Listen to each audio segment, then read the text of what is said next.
Chapter 3 Traps and Snares. The air was fresh after a light rainfall, and the weather was excellent for hunting. When Legolas asked Aragorn if he wanted to go, the young ranger immediately accepted. However, when he realized that the prince's party was intended to include Sarkalion and some of his friends, he began to wonder if it was a good idea after all.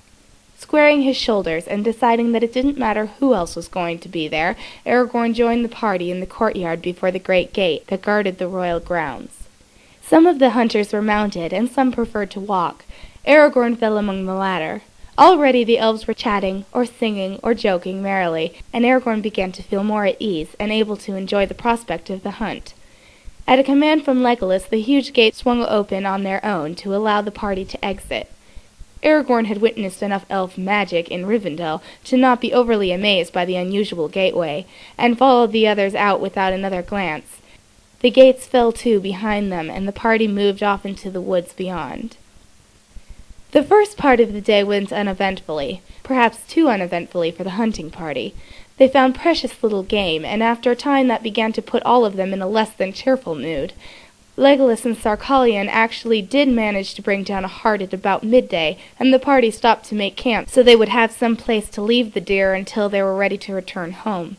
Several of the elves stayed behind to begin preparing the game, and the others took the opportunity to discard their packs and extra gear in favor of being able to travel lighter and swifter.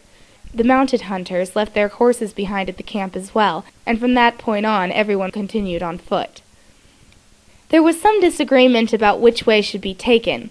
They were now very near the end of the closely protected areas of the forest, as was obvious by the growing frequency of spiderwebs and the darker cast that the trees were taking on. Half of the party was of the opinion that they should stay in this area and venture either east or west, while the other half was restless from the long and mostly fruitless search, and felt that the hunting would be better if they ventured further south, deeper into the dark lands. In the end, the more adventurous ones out of the party delved into the darker, more dangerous parts of the woods. Here the trees were not so beautiful, and the air became somewhat oppressive. Sometimes one could see a giant spider scurrying somewhere in the high branches above them, but the hideous creatures were always sure to keep their distance, for they knew there was no future in hunting elves, and the wood elves despised the foul creatures above all else. If any came remotely near, they would have been shot on sight. Legolas and the other elves were by now well used to the fleeting presence of the spiders and paid them no mind, but it was still one of Aragorn's first encounters with them, and he could not help the crawling feeling that he was given by the luminous shadow of their bulbous eyes, peering down here and there from the branches high above. Moving with sudden swiftness, Legolas paused, strung on an arrow, and shot it upwards in one swift move. An ugly, thick-bodied spider fell to the earth with a sickening thud. Its thread severed, and the prince's arrow through its body. Legolas curled his lip in disdain and kicked the creature off the path. These spiders were the only living things upon which the wood elves had no compassion, for they were wholly evil. Aragorn skirted the ugly black body with revulsion. He had never seen a creature like that before. He was still looking at its large body and disgustingly twitching legs when he felt something brush his neck and shoulder. He jumped slightly in surprise and pulled away, only to find Sarkalion grinning condescendingly at him. The young ranger realized with an embarrassed flush that the elf had been teasing him, and he had fallen for it. Several of the elves laughed. "Frightened, young one? You'd better watch your back, or the spiders will carry you away to their lairs." Aragorn tried to laugh with them and pretend they weren't laughing at him, but his cheeks felt hot. "I think I'd be a little big for them to manage." "Oh, no, they're naturally strong beasts." Sarkalion shook his head with a wicked grin. "And they hunt in packs. They can sneak up on you from above, and you never even know they're there." "Hanging in the tree-tops above, waiting to pounce," one of the other elves put in helpfully. "Why, whole hunting parties have disappeared that way," Sarkalion nodded. "Mummified bodies hanging from the trees. That's all they find." Aragorn knew exactly what they were trying to do, but he couldn't help shivering slightly at the thought. Legolas rolled his eyes, having backtracked when he saw that not all of the others were with him still. "What on earth are you telling him now?" "Just warning him about the woods and the spiders," Sarkalion shrugged carelessly. The elves laughed at the unintentionally wide-eyed look that Aragorn did not even realize was on his face, and Legolas gently touched his friend's shoulder, trying not to smile too large himself.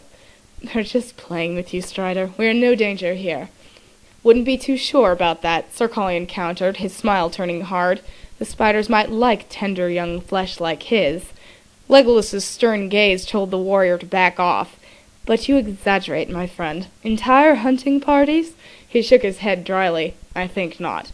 Not unless they were some bumble-footed dwarves or orcs. They far prefer culling out one or two loners or individual prey." Unintentionally, Legolas was not exactly helping Aragorn's feeling of comfort. "But come, we do not hunt spiders, and there's got to be some game worth catching somewhere in these woods," the prince said lightly, to get the party moving once more.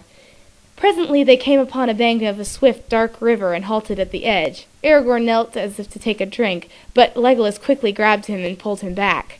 "Do not drink or touch the water of this stream, Strider," the elf warned seriously. "Enchantment flows through it, and all who do so fall into a deep sleep." Aragorn backed off quickly, realizing how close he had come to making a grave blunder. He was beginning to realize that much of Mirkwood was not a very safe or very pleasant place, although he supposed it had not always been so.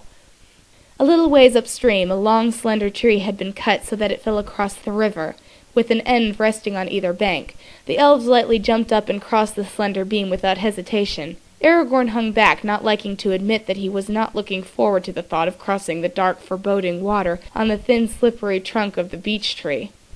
Legolas would presently have thought to remember his human friend, but at that moment a whole herd of snow-white deer bounded into view ahead of them, on the opposite shore, and the elves gave a delighted cry, finishing their crossing quickly and taking off in pursuit of the highly prized game.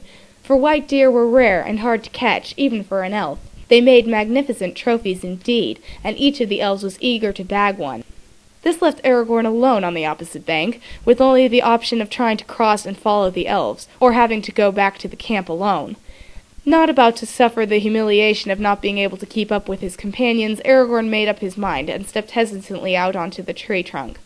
The moist wood was slippery, and the round surface hard to balance upon, but the young ranger's balance was good, and Aragorn was surprised to find the crossing not nearly as difficult as he thought it would be, although it did take him nearly twice as long as it had taken his elven companions. He gained the opposite bank with a feeling of triumph, but that feeling was short-lived, because he now realized that he had been left behind by the rest of the party, and was not entirely sure which direction they had taken.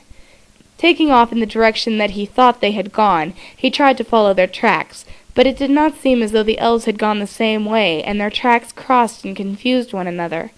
Presently Aragorn realized he wasn't even sure if he was following any tracks any more, or if he was simply seeing things where he wished to see them. He stopped, dead in his tracks, listening for helpful sounds, but he heard nothing.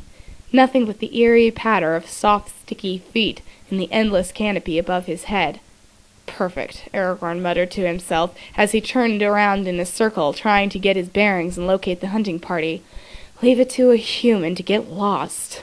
Glowing eyes looked down on him from above, and he remembered Legolas's words with a small chill. "They far prefer culling out one or two loners or individual prey." Just like he was now. The young man swallowed hard and started moving again. He still didn't know where he was going, but anywhere was better than standing still. Legolas and the other elves pursued their quarry until suddenly the bobbing white tails of the deer disappeared from view around a bend. Still following, the hunting party entered a partially open glade and stopped just under the shelter of the trees. "It smells wrong here," Sir Colin whispered his concerns, watching the shaded meadow through slitted eyes. "Where's Strider?" Legolas turned slowly toward the back of the group, as the tension in the elves raised a notch. He wanted the young ranger where he could keep an eye on him if there were to be trouble, and he suddenly realized that he had forgotten about him entirely in the heat of the chase. "Someone has been here before us, not long ago." Ranian approached the elf prince, glancing hard into the wooded area that surrounded them. "Ranian, have you seen the ranger?" Legolas searched the small meadow for a glimpse of his friend. Worry coursed through the prince as he realized that the last time he had seen Aragorn was right before they had crossed the river. He could have kicked himself for being so carried away that he had not thought to stay and make sure his friend made it across safely. He knew that men were less agile than elves when it came to crossing such as that. What if Aragorn had fallen into the enchanted river and drowned because it had put him to sleep? His worry spiked, and he stepped quickly backward to get a better look over the heads of his fellow hunters. The light touch of his boot depressed a hidden mechanism buried under the forest debris and leaves. Legolas heard the metallic click seconds before the fangs of a steel trap sprung up around his leg and locked into place. There had been no time to move. With a cry, the elf prince fell to the forest floor. He grabbed the edges of the metal jaw and tried to pry them apart, but it was no use. The metal teeth were buried into the soft flesh of his calf, and he could not force them open. A painful sob broke from his lips, and he submitted to the contraption, and the fact that he could not escape it on his own. "No, wait!" Ranian called out as the hunting party rushed forward into the glade to attempt to free the prince. The combined weight of the elves triggered a secondary trap meant for larger prey that perhaps chanced upon whatever had been unlucky enough to step into the steel trap. With a sound like arrows cutting through wind, a huge net lifted its corners from the edges of the glade, capturing the elves inside its cavity and rocketing up toward the trees, suspending the small group feet above the forest floor.